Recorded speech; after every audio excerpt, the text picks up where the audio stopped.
I might say generally the work in external consulting and in-house consulting is pretty similar. For me, the biggest differentiator, however, is that in internal consulting you have the possibility to really shape a company long term and you actually see the outcomes.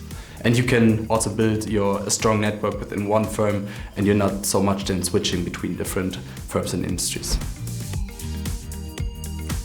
Currently, me and my team, we're working for a large IT transformation at DHL Express. So we're conceptualizing and implementing a new IT strategy. This is really cool because it is a very large project, it's a big transformation project, and it ranges from how should our IT systems look in the future, what IT products do we offer to the customer, all the way up to like how do we secure the best IT talent for DHL Express.